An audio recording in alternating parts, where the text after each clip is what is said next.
Bible कहती है कि जब पौलुस को पकड़ लिया गया और पौलुस के ऊपर मुकदमा चलाया गया, तो पौलुस को मालूम था कि ये लोग कुछ खराबी करना चाह रहे हैं। और बाइबल कहती है कि पौलुस को उस देश के लॉ के बारे में मालूम था। और बाइबल कहती है पौलुस ने कहा, मैं कैसर की दुहाई देता हूं, मैं राजे की दुहाई देता हूं।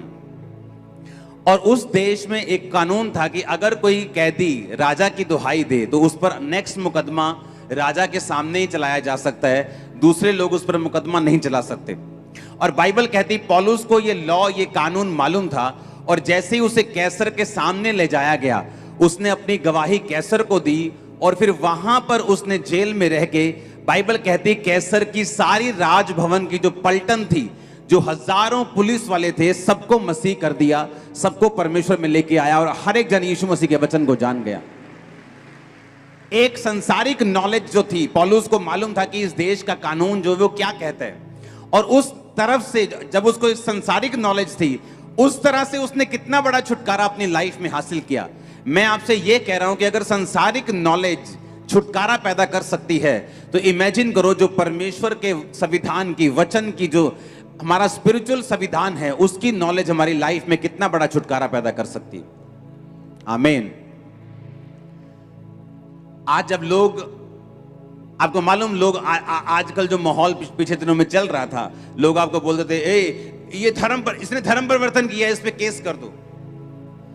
तो मैंने अपने जो मेंटरशिप के पास्टर्स हैं, मैंने उनको समझाया। मैंने कहा अगर कोई आपको ये बोले कि तूने धर्म परिवर्तन कर लिया, तेरे पे केस करेंगे। आप जानते हैं लॉ के मुताबिक, इंडियन कानून के मुताबिक धर्म परिवर्तन करना पाप नहीं है और लॉ के खिलाफ नहीं है। आप लॉ के हिसाब से रोज धर्म चेंज कर सकते हैं और कानून आपको इजाजत देता है, कोई बंदा आप पर कुछ नहीं कर सकता। यहां तक कि, सुनो मेरी बात, लोगों को मालूम है ये बात कि हम धर्म नहीं बदलते हैं। हमने प्रीच किया है, हमने साबित किया है, लोगों ने साबित किया है, यहां आने वाले लोगों के नाम चेंज नहीं किए गए।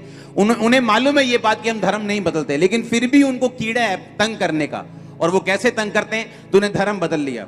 और अगर आप लॉ के जानकार हों, अगर आपको लॉ का मालूम हो, अगर आप उसको आगे से पूछें कि इंडियन लॉ के मुताबिक क्या धर्म परिवर्तन करना अपराध है, अगर तो अपराध है तो मुझे अरेस्ट करो, अगर अपराध नहीं है तो मैं तुझे, जो मुझे लॉ के मुताबिक चलने से रोक रहा है, मैं तुझ पे कार्रवाई करवा सकता हूं और पुलिस को उस पे कार्रवाई करनी पड़ेगी। आपको पता है ये बात? यहां तक कि अगर आपके ऊपर कोई पुलिस वाला भी इस विषय पे केस करता है कि आप लोगों ने धर्म परिवर्तन किया, तो उस पर भी केस बनता है, उसको सस्पेंड किया जाता है। ऐसा हुआ है गुरदासपुर में, जहां हमारे लोगों को पकड़ के लेके गए और बोला कि धर्म परिवर्तन करवा रहे हैं। वो पुलिस वाला जो पकड़ के लेके गया वो सस्पेंड हुआ। क्योंकि आपको अगर लॉ की नॉलेज है, आपको यह मालूम होना चाहिए कि धर्म परिवर्तन करना अपराध नहीं, लालच देकर धर्म परिवर्तन करना अपराध है। और लोगों को मालूम है हम लालच नहीं देते, आपको भी मालूम है, हाँ या ना? अगर कोई ये बोलता है कि तूने लालच देकर धर्म परिवर्तन किया है, उसको बोलो प्रूफ कर। अगर तू प्रूफ नहीं कर पाया तो हम तुझ पे एक्शन लेंगे। अभी वो डर जाएंगे, मैं आपको बता रहा हूं। कोई बंदा प्रूफ नहीं कर पाया, जिस तरह एलियन है जी, एलियन यूएफओ दिखा, यूएफओ दिखा, बस वो एलियन दिखता है, ओरिजिनल में है नहीं। उसी तरह से धर्म परिवर्तन की बात सिर्फ एलियन है, कभी भी ओरिजिनल में साबित नहीं की जा सकती। 50 से 60 लाख लोग पंजाब में क्रिश्चियन हैं, अभी एक भी आप जगह साबित नहीं कर पाए कि हमने धर्म परिवर्तन लालच देके किया होगा, क्योंकि ये है ही नहीं। आमीन। मैं एक संसारिक नॉलेज की बात कर रहा हूं कि अगर आपको संसारिक नॉलेज है तो आप, अगर कोई आपसे बोले कि तूने धर्म, किसी भी बंदे को, दूसरे धर्म के बंदे को यह कहना कि मेरी चर्च में चल या मेरे धर्म को मान, तो ये सब छोड़ दे, ये भी अपराध नहीं है। आप किसी क्रिश्चियन को बोल सकते हो अपना क्रॉस उतार दे, चर्च में जाना बंद कर दे, हमारे धर्म में आ, ये अपराध नहीं है। आप लालच दे के बोलो, डरा के बोलो, धमका के बोलो, वो अपराध है। तो ये आपको अगर नॉलेज है तो ये आपके संसारिक छुटकारे का कारण बनती है।